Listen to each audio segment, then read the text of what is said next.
I can genuinely say I don't remember what a lot of this stuff is. I'm gonna be straight up. So let's take a look at my recent pickups. Okay, let's jump right into it. That's what they say, right? Let's jump right in. One time I laughed so hard at that hard drive article where it said YouTuber that jumps right in, tears ACL or something. That was hilarious. Little tangent, but the boxes, that's starting to come back to me because they're, you know, bigger. But in terms of the like little games or the individual games, I don't remember whatsoever. So let's take a look at this one. PlayStation 3 title, which I don't recall ordering. Oh, well, that's why I don't recall ordering it. Siphon Filter, Logan Shadow. Okay, now it's starting to come back to me. Recently, I did a lot of pickups for PSP, and really PSP, it's always been a good time to buy. PSP stuff is really affordable. So something like this, I don't know, I'm guessing I paid in the range of $10, $15. PSP, really not bad to buy for. There's only a handful of things that are really expensive, and I don't have them. I'd like to get to them at some point, but at the very least, you know, if you throw $100 or $200 at PSP, you'll get a lot done. Next up, and this feels like it might be a PSP game. No, it's a Switch game. Oh, this is a limited run. So they brought this back for a limited time, so I guess oftentimes limited run will have like an end of year sale, or they'll have some like overstock, and I missed the initial wave of Pixel Junk Eden 2, which I really regret. I regret that, and I also regret when they did the Castlevania, the classic collection, you know, all the originals. So I recently ordered the Requiem one, because I'm like, okay, I can't, you know, miss that. And I'm pretty sure they'll probably pick up the Advanced Collection, which I'll make sure to order that one as well. But I missed that and Eden 2. I really regretted that. So I'm glad it actually came back momentarily for me to order this. I loved this game so much. It's part of the Pixel Junk line of games from Q Games, and Pixel Junk Eden was one of my favorite PlayStation 3 PSN titles. The first one. It was a PS3 PSN exclusive. It's such a weird, you know, vibe-esque type of game. Play with headphones. It's got this great music, and you're like pollinating these plants, and you play these little, the little main characters are like grimps, and they can swing around, and it's hard to describe, but, oh, this one's actually labeled. Okay, so yeah, I knew what the boxes were. So if you can see right here, Doom PS1, let's get this out. Yeah, I'm going to start really getting into collecting these, which, actually, I believe Doom PS1 came as a jewel case, but for that moment in time where there was the long box version of PS1 games when the PlayStation first came out, there was long boxes. They switched pretty quickly to the jewel cases, but some of them have long box versions. Yeah, look at that.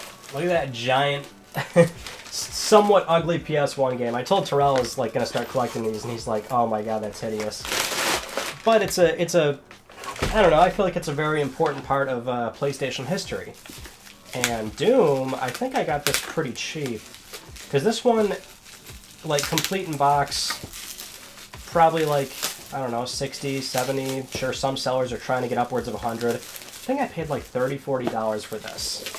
And it wasn't complete, but I'm like, whatever, I'll take it. A little bit loose there. But yeah, a classic PS1 long box, which, little history lesson, there's 3 different types of PS1 long boxes. So you've got this one where it's all cardboard, and of course that's going to be harder to find one that's in really good shape. This one seems really good. Unfortunately, yeah, the disc is loose. The disc itself, oh my. Okay, I'm a little turned on right now. That looks great. So I'm thrilled about that. And yes, again, this listing was like $30, $40. No, this would come with a little piece of foam here. You'd have your manual. It doesn't have that, but I'll take it for $40. You can also see it has like a little marker on there. Some, I believe, I don't remember the exact ratio, but some isopropyl alcohol will get that off. And you have to be a little careful just because there's, art, but that could probably come off fine. Anyway, there's this version of PS1 long boxes. Then there's a jewel case version where it's basically exactly like a Saturn case. And then there's another jewel case where you've got that classic PS1 ridge. That's like a real plastic mold of this, like in real life, basically, and it hinges from there. Which I think we've got one of those like that in one of these boxes. So let's try and find it, actually. These, I don't know, that might not be big enough. But yes, I'm gonna start working on those a little bit. Which, in total, there's like, in North America, 109 PS1 long boxes. So it was a very short stint. And some games, when they came out on long box, they would also get a standard small case, and some people prefer those.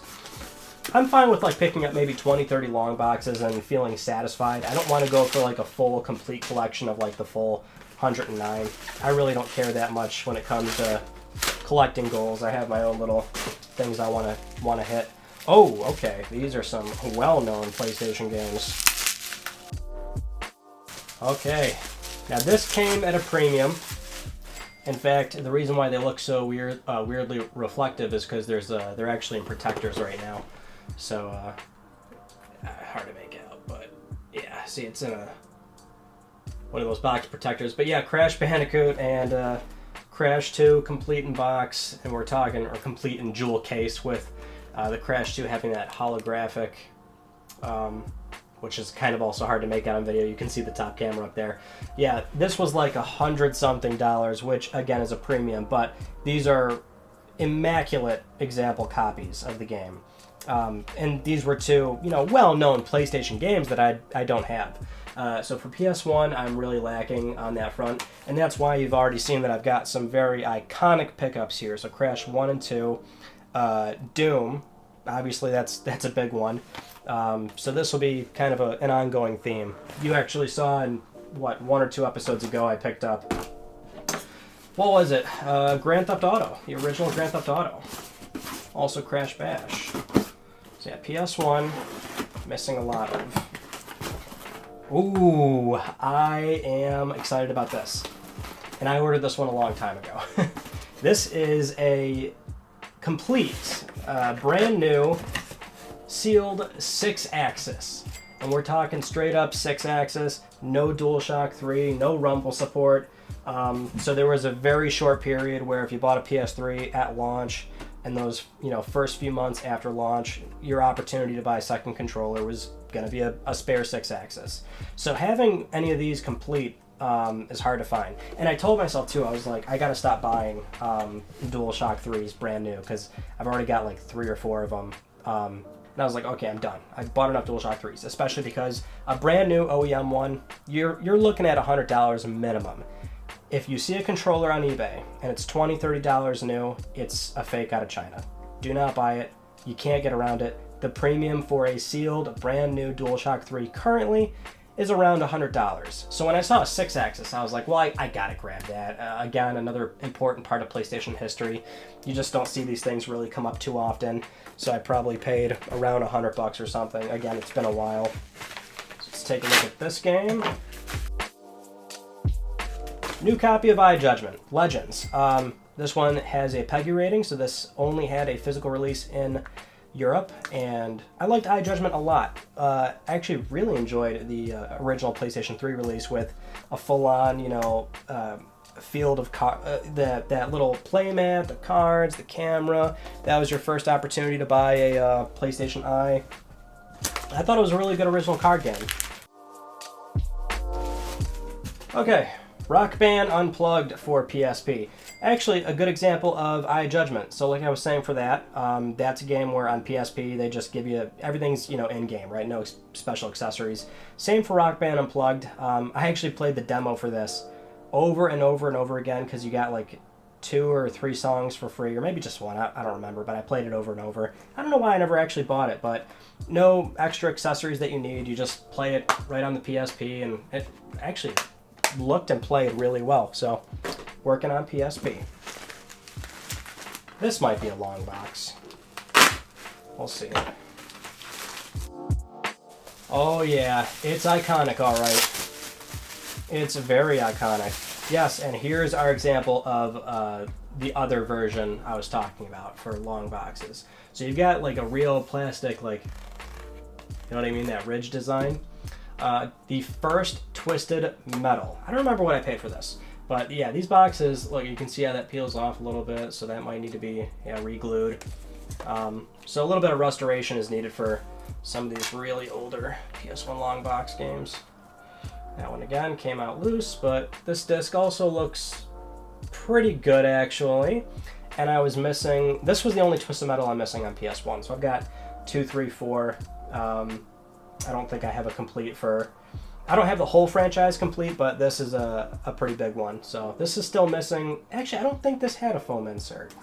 That's where it's a little bit disjointed. I'm making sure exactly what's totally complete in box for these long box PS1s. But just look at that. It's just so, again, it's an iconic PS1 game, so that's what I'm really nailing down right now. Hey, let's do our monthly magazine from the Video Game History Foundation. It's weird that I keep getting questions about where I got this when I say it's from the Video Game History Foundation. We got a Game Pro. Again, let's look at some of these headlines, because I am digging this. Street Fighter Alpha. SWAT Pro, Earthworm Jim 2. We're getting a lot of the old ones, actually. I'm surprised I didn't get more like, 2010s around there. Virtua Cop, Gex. Got Gex, Ridge Racer, Slam and Jam 96. Oh, lovely. Another great magazine. I've already got another one, actually, that came in recently as well, so we're kind of falling behind on showcasing some of these. Moving on. This box is from, I believe I Am 8-Bit. Yes, which this is the first time I've ever ordered from them. And for those that didn't keep up with what happened with Disco Elysium, yeah, there we go, little sticker. They initially announced that they were doing the physical run for this, and PS4 would be, at retail or whatever, you can buy whatever copy you want loose, or they had an expensive $250-something edition. And that's where they paywalled the PS5 version. Which I guess they've done that before. So a lot of people were tweeting them like, oh, come on, guys, really? You're really going to do that?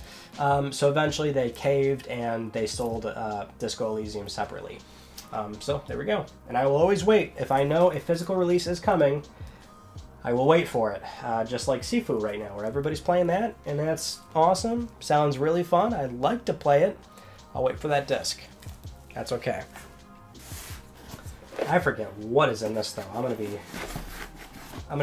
really honest. I don't know what's in this giant box. Interesting. Okay. Well, now I know. More long box PS1 games. Oh, I don't think the listing said it was going to put it in box protectors. So I am thrilled with that. Warhawk, and also Destruction Derby. So we're knocking out some good ones in this video. Look at that. Oh, Warhawk. Loved the 2017, 2007 reboot on PlayStation 3. And I've never played the original. I'm sure this game probably is like... I'm sure it's probably awful by today's standards. And that's kind of the weird spot with some of these PS1 games where they're really iconic. How many times am I going to say iconic? But they are. They're an important place and time for their, for that particular console. And I'm sure they were fun. I'm sure people have fond memories of them. Disc loose. But they're, they just don't age well.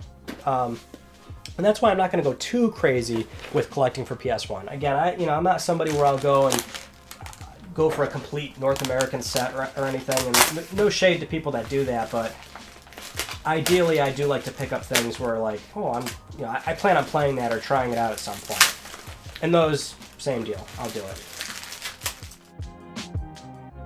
I bought this right away when Microsoft announced that it was their last expansion of the backwards compatibility program. Beautiful Katamari was in there, and sign me up. I went to eBay and bought a copy right away. This is the only Katamari that I missed out on because at the time I and what was this, a 2007 release? Somewhere around there. I had a 360 day one, really enjoyed it for its time, but that was still a point where, I had to sell things to get things, or I only had so much time, and once PlayStation 3 came around, I started to buy a lot for that, and, spent most of my time there. And so Katamari, Beautiful Katamari just sort of escaped me, but I love this franchise. So now I will actually boot this up on my Series X and check it out. Wipeout Pure, or not Wipeout Pure, Wipeout 2048. I don't remember damage being on that. I always try to avoid listings where there's like some sort of like direct damage on the case. Alright, well, I guess I'll... Like PS Vita donor cases, I don't really have that. But Wipeout, launch title, had to grab it. Still working on Vita and trying to make it, trying to make that library look a little bit big for, what I am reasonably willing to spend within, well, in terms of budget, Vita's, it doesn't go far. Next up we have, hey, Buzz Master Quiz. And look, it's sealed. Another situation where it's like $10 or something. Like, that's what I'm saying for PSP. There's so many PSP games where dirt cheap, and they're sealed, and you'll sometimes find listings where you can buy like a case of this for $100 or something. Like, if you need spare donor cases, that's ideally what you would use it for. But yeah, PSP, it's just not bad to buy for. This, I'm now starting to realize what these are, what both of these are. I think they're the same game, actually. So, this would be SimCity 2000 on the original PlayStation. I love city builders. I actually really enjoy them. Which normally that's, best played on PC, but I don't think the console controls for these games are really all that bad. And this would be, or what it's supposed to be, is actually the exact same game, but it's instead on Game Boy Advance, complete in box, and I am trying so hard to not get into complete in box GBA, because it's so expensive, but it popped up for like $40, and I don't know, I was like, it just looks so good. This is the one thing I'm trying so hard mentally to fight the urge to buy complete in box GBA. Because it's just, $40, $50, $60 at a minimum, which is basically like buying a new game nowadays, right? Which, okay, I guess I'm fine with, but if we're talking about anything desirable on GBA, then you're easily in the 100+ range. Before I've said I'm fine buying just the card, but I don't know. When you hold them in your hand, they just they bring a certain something out of you that makes you want to make bad decisions. Okay, that is everything laid out, and we are really filling the screen here. So, yeah, a lot of PS1. I will try and finally stop buying PS3 accessories or, rare, unique accessories. New games every so often, some PSP stuff dirt cheap, Vita when I can, yeah. Solid update for the collection. This was episode 5 or 6, I think, but I'll probably see you in another month or so for another update. If you enjoyed this, thank you so much for watching. By all means, subscribe for more and the best PlayStation news, reviews, and updates that are here on YouTube. You can also follow me on Twitter at Mystic Ryan, and that is it. I will see you all in my next video. You take it easy.